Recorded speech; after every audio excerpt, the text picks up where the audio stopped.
So hey guys, finally we are back with another video. So guys, आज के इस video में short review plus unboxing of WD green M.2 SSD। तो guys, क्यों purchase करना चाहिए SSD, वो जानकारी भी मैं इस वीडियो में देने वाला हूँ, तो पूरा वीडियो लास्ट तक देखते रहिए। तो गाइस, देख सकते हो कुछ इस तरीके से हमें बॉक्स मिलता है SSD का। WD कंपनी है उसके तरफ से। तो मैंने 3700 रुपीज़ में फ्लिपकार्ट से ऑर्डर किया था ये SSD। 3 दिन के अंदर आ गया मेरे घर पर। सो गाइस, इसमें देख सकते हो इसकी जो स्पेसिफिकेशन है 545 Mbps की रीड की स्पीड मिलती है, जो काफ़ी फास्ट है मेरे जो लैपटॉप में HDD है उससे। और देख सकते हो गाइस, इस तरीके से बॉक्स का पैकेजिंग है, तो कहीं ना कहीं अच्छा दिखता है।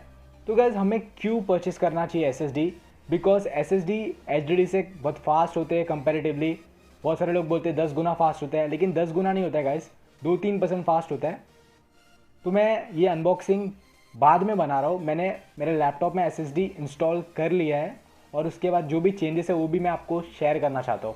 तो गाइस, एक ऐसा स्टेज था, मुझे मन करता था कि मेरे लैपटॉप को मैं फेंक दूँ, इतना हैंग करता था, इतना लैग करता था। HP का मेरे पास Intel i3 बेस्ड एक लैपटॉप है जिसमें 4 GB रैम है। तो मैं उसमें ब्राउजिंग भी करता था या फिर छोटे मोटे काम करता था, उसमें भी लैग होता था वो।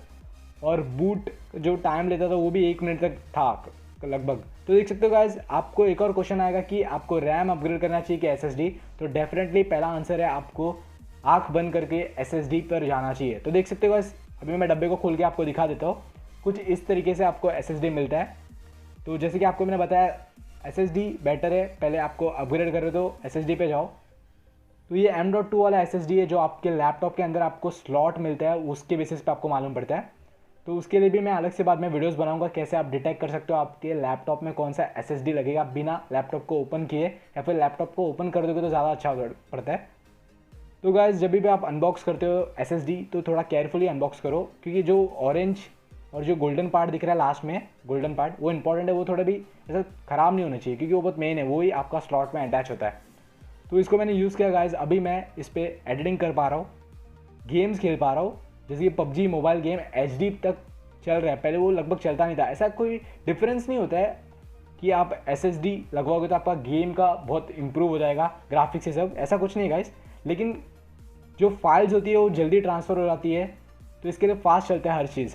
तो कहीं ना कहीं गाइस, जैसे कि अभी मैं गेम्स खेल पा रहा हूँ एमुलेटर में PUBG मोबाइल जैसे, बाद में एडिटिंग कर पा रहा हूँ, तो ये SSD की वजह से हुआ है। तो आप लेना चाहते हो, डिस्क्रिप्शन में बेस्ट बाय लिंक है। वीडियो अच्छी लगी तो like share subscribe and finally guys, thanks for watching, piece.